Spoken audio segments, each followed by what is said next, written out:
老細晚晚逼你加班，把聲沙過沙子，飲完呢啖青腩湯，把聲清過新聞主播啊！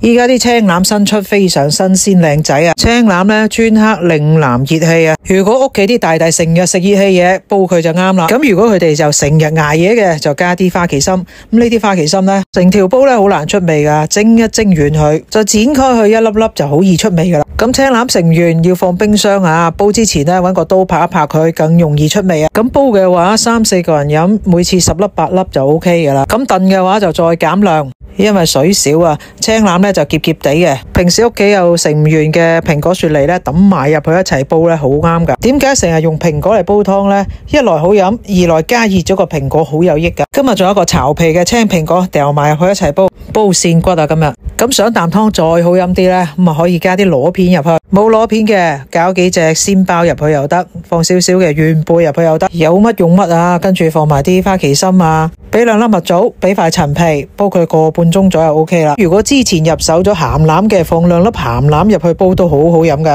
呢啖湯飲完，清甜回甘，真係好正。特別係成日捱夜出去應酬啊，又中意飲翻幾杯啊，吞雲吐霧嘅朋友仔啊，煲佢啦，玩味啊！